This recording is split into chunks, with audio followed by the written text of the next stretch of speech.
여러분 안녕하십니까. 백만개미 한세구입니다. 1월 15일 수요일 시장 정리하겠습니다.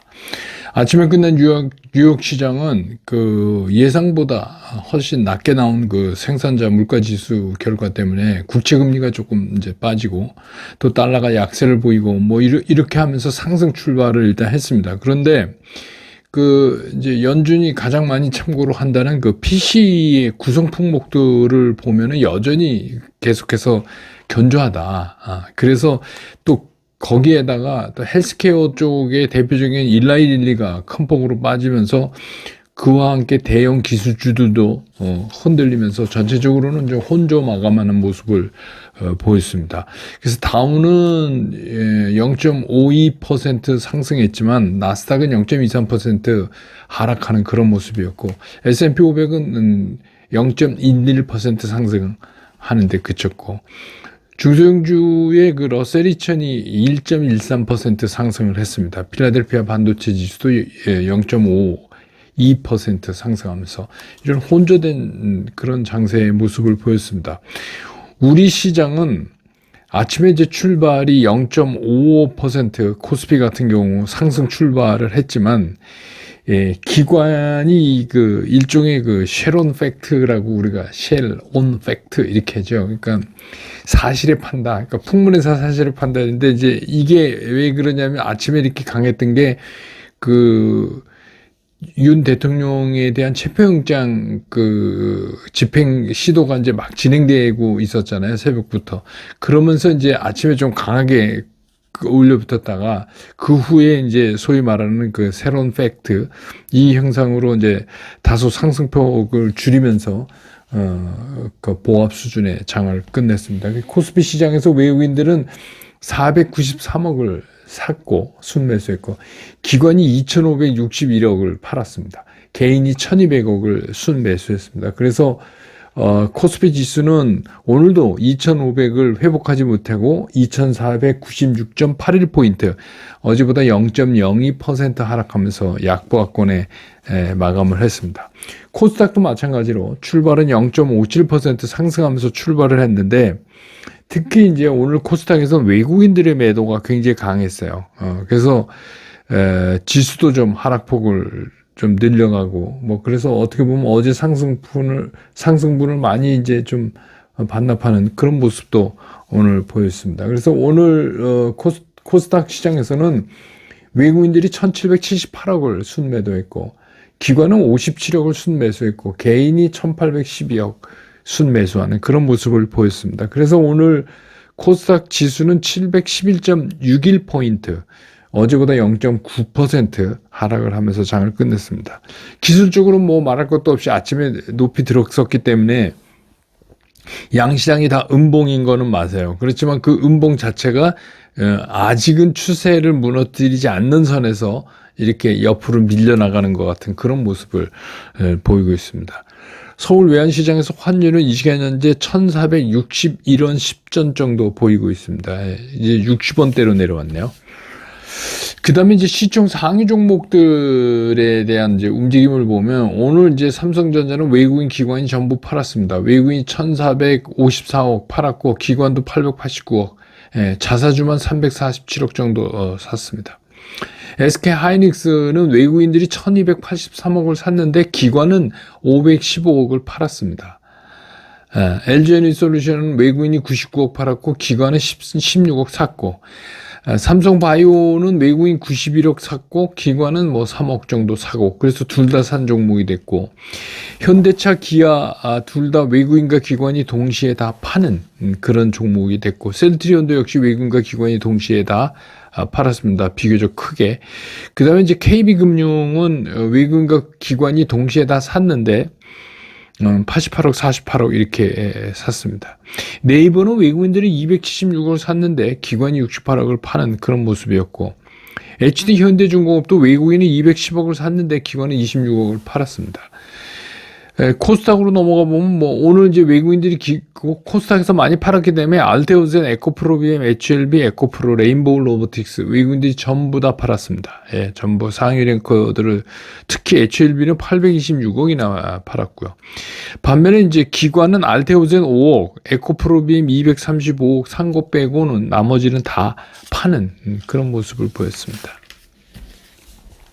오늘 이제 섹터별로 보면 이제 계속해서 제가 거듭해서 말씀드리는 섹터들이 요새 계속 거듭되고 있어요. 그러니까 여러분들 그냥 이렇게 제 얘기를 잘 들어보시면 되게 편하게 요새 대할 수 있는 경쟁력을 갖고 있는 섹터, 그 중에 관심 종목, 그리고 그 종목들은 매매 원칙, 이것만 기억하시면 돼요. 오늘도 조선 기자재, 이제 피팅은 이제 조선 기자재의 한 부분으로 이제 계속 들어가고 있으니까. 그러니까 이제 트럼프 행정부의 본격적인 출범을 이제 앞두고, 이제 성큼 다가온 거죠. 이 조선업에 대한 기대가. 그건 여러 가지 있습니다. MRO 이래가지고 메인터넌스, 리페어, 오버홀, 이게 그 선박 수리, 해군, 함정에 대한 그것도 있고, 트럼프 대통령 당선자가 그 전함 얘기를 또 꺼냈잖아요. 그거 있고. 그 다음에 제가 이제 집중 분석해서 설명해드린 LNG 운반선. 이거, 굉장히 관련이 있다고 그랬죠. 트럼프나. 이쪽 괜찮다. 이것 때문에 우리, 조선업 굉장히 오랫동안, 먹고 살 게 마련됐다. 이런 말씀 드렸어요. 그러니까 그것들이 올랐고.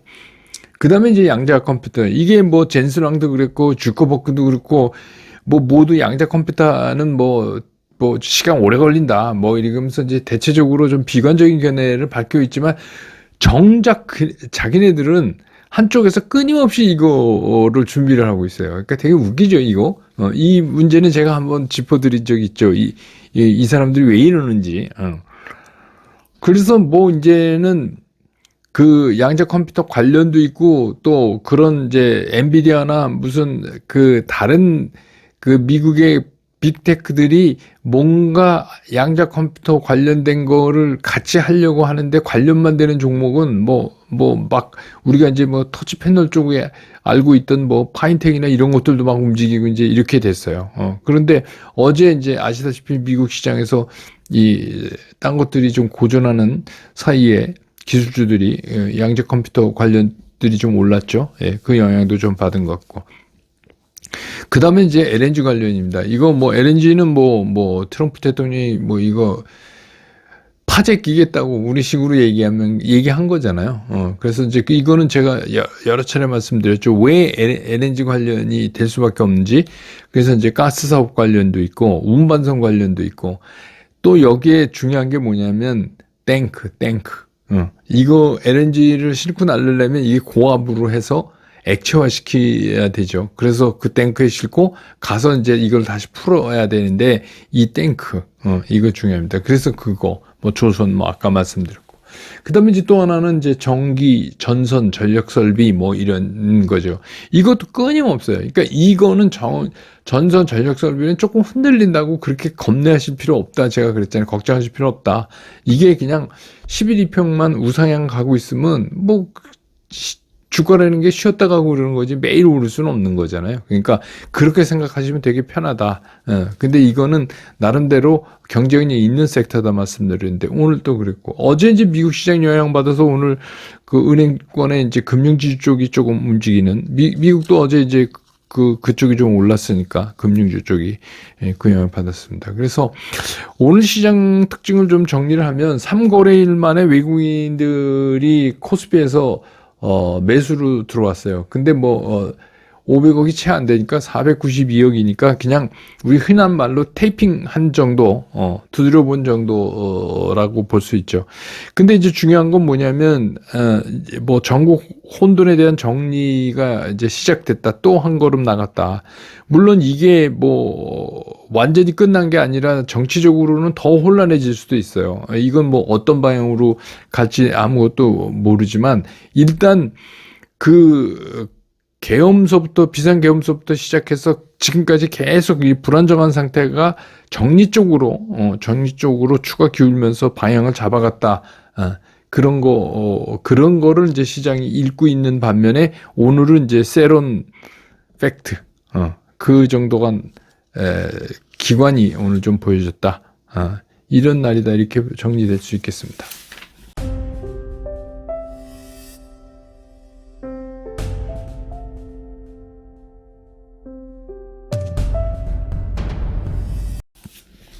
시장 좀 이렇게 보면 우리가 이제 12월 3일 날 비상계엄이 있고 12월 4일 이후인지 43일 만에 오늘 이제 대통령이 그 체포가 되는 그런 날이었는데, 또 어떻게 보면 주식시장으로서는 이런 이제 그 정치사회적 혼돈이 시장에 영향을 미치는 게 좀 길었던 과정이죠. 근데 이제 앞에서도 말씀드렸지만 그렇다고 해서 이제 그럼 정치사회적 그 혼돈이 다 끝났냐? 그건 아닙니다. 정치적인 상황은 오히려 더 복잡해질 수도 있어요. 상황이 어떻게 번지느냐에 따라서. 그래서 그런 우려도 없는 건 아닙니다. 근데 일단 이제 뭐냐면 방향 자체가 정리되는 방향으로 가닥을 잡아간다. 그래서 불안정성을 좀 하나 줄였다. 뭐 이런 정도로 볼 수 있지 않을까. 어쨌든 외국인들은 오늘 3거래일 만에 다수 이제 코스피 기준으로 해서 이제 매수 우위를 또 보이기는 했지만, 이게 이제 매수가 그 규모가 크지 않기 때문에 일단은 한번 두들겨 본 정도의 차원이 아닌가. 그리고 오히려 기관은 앞에서 말씀드린 대로 이게 이제 한 고비가 딱 꺾이면서 여기서 이제 우리가 왜 풍문에 사고 뉴스에 팔아라 하는 것처럼 이제 세론 팩트라고 그러죠. 그래서 그런 전략을 썼는데 기관이 오늘 이제 연기금은 사는데도 불구하고 금융투자 투신 막 이렇게 때렸어요. 근데 그 이유는 반대로 얘기하면 기관이 돈이 없다는 얘기예요. 그 얘기나 마찬가지예요. 그러니까 더더욱 어떤 문제가 이제 앞으로 생기냐면 외국인이 안 사면 잘 안 된다. 기관은 지속적으로 살 수가 없다. 그런 얘기이기도 합니다. 근데 이제 모두가 이 대통령 뭐 체포 소식에 집중할 때 집중 안 할 수가 없죠. 이런 사건이 없으니까. 근데 이제 블룸버그가 국민연금의 투자자금 일부를 그 환했지 하는 거에 대해서 언급을 했어요. 근데 그거는 우리가 이미 알고 있죠. 우리가 이제 환 시장에 개입을 해야 되니까, 계속 이제 환율이 올라가면 안 되니까. 그래서 이제 거기에 쓰는 원래의 그 외평기금 뭐 이런 것도 있지만, 국민연금의 기금 일부를 이제 환해치 하는데 쓰는 것도 그동안에 얘기가 많이 나왔는데, 이게 이제 어림짐작 해보면 한 500억 달러?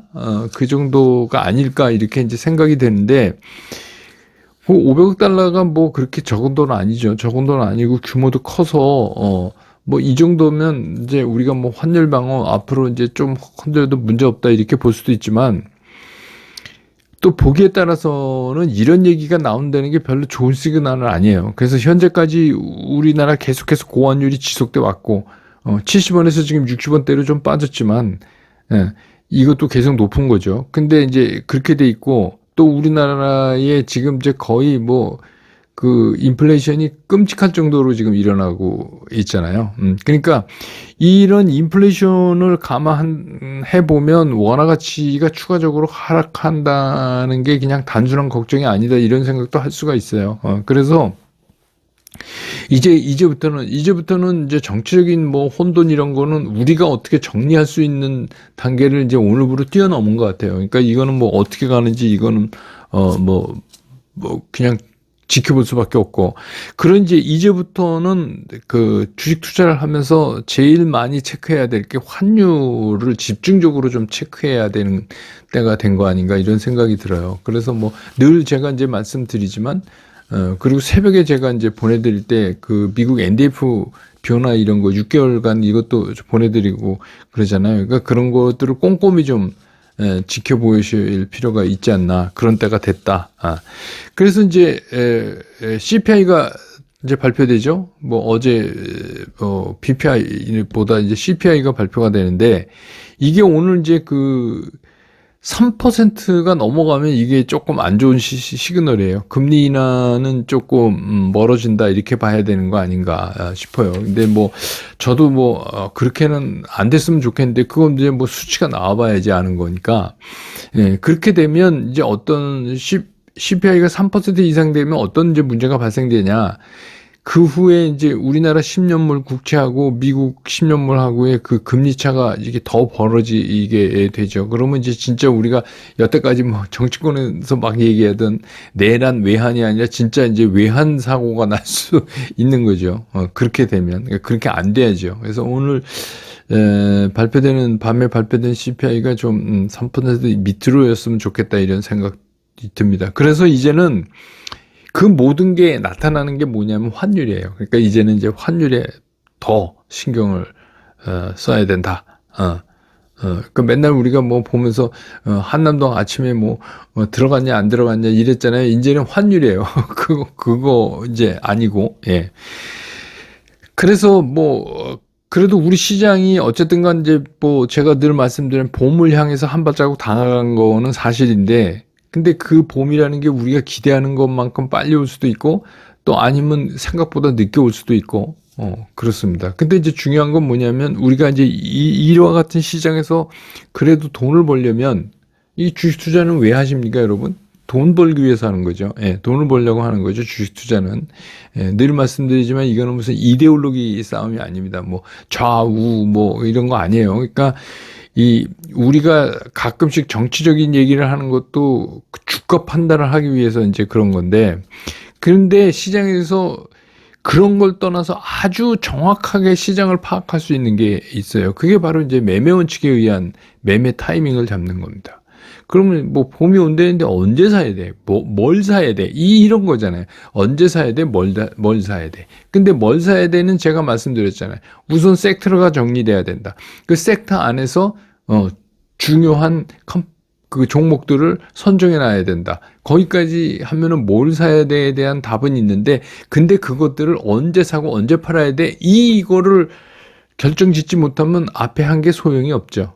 그러니까 이제 그거를 하는 거를 간단하게 정리하면 10일 이동평균선이 우상향이 되고 5일 이동평균선이 10일 이동평균선을 밑에서 위로 통과하고 일봉이 5일 이동평균선 위에 있다. 이거는 이 백만개미 그 동영상 중에서 브런치 카페라는 동영상 아시죠? 거기에 보면은 그 매매 원칙에 대해서 10일 이동평균선에 관해서 설명해 놓은 게 있으니까 한번 찾아서 보세요. 이게 최근에 이 채널 새로 들어오신 분들은 이게 뭔 소린가 그럴 텐데, 그게 이제 매수 시그널이에요. 근데 그 매수 시그널을 나타났을 때 사면 주가가 올라갈 확률이 거의 95%가 넘어요. 지금 이제 해보신 분들은 알 거 아니에요. 네. 해보신 분들니까 어때요? 그렇죠. 실제로 그래요. 근데 반대로 일봉이 5일 이동평균선 밑으로 떨어져요. 일봉이 5일 이평 밑으로 떨어지고 5일 이평이 10일 이평 밑으로 떨어지고 10일 이평이 우하향하면 이거는 뭐예요? 매도 시그널이에요. 이때는 천 원 없어도 팔아야 돼요. 어떠한 종목도 팔아야 돼요. 제가 예전에부터 계속 말씀드렸잖아요. 여기에 예외가 없다. 그때 이제 다들 삼성전자 좋다 그럴 때 제가 그 말씀드렸죠. 삼성전자도 예외가 아니다. 그런 말씀 드렸잖아요. 그건 왜냐하면 이미 수급이 장에서 틀어졌기 때문에 그런 거죠. 근데 그렇게 잘 따라하신 분들은 어제도 뭐 댓글 보고 그러니까 지금도 이 어려운 장에 돈을 벌고 있어요. 그것도 뭐 찔끔 버는 것도 아니에요. 제가 뭐 몇 개 얘기한 그런 것들에 들어가는 종목들만 봐도 50%에서 80% 이렇게 났잖아요. 두세 달 사이에. 예. 그러니까 이게 왜 그럼 이렇게 볼 수 있는 거를 안 하면 어떤 식이냐? 그냥 어디서 귀동냥에서 듣거나 뭐가 탁 튀면 갑자기 추격 매수하거나 그러면 이제 뭐 흔한 말로 그냥 개털되는 거죠, 잘못하면. 그러니까 그런 걸 줄이면서 뭔가 좀 합리적인 수급을 바탕으로 한 매매 방식은, 이 매매 원칙을 이건 거의 외워야 돼요. 이거는 외우셔야 돼. 왜냐하면 정확히 맞기 때문에 이건 그냥 거의 무조건 외우고 기계적 반응을 해야 된다. 예, 근데 이제 아무 주식이나 갖고 그러라는 말씀을 드린 게 아니라 섹터에서 종목으로 압축시켜 놓은 대상을 가지고 그렇게 해야 된다. 이런 말씀을 오늘도 다시 한번 강조해서 드립니다. 오늘 시장 정리 이렇게 끝내고 내일 또 장 끝난 다음에 저는 다시 여러분 곁으로 돌아오겠습니다. 여러분 고맙습니다.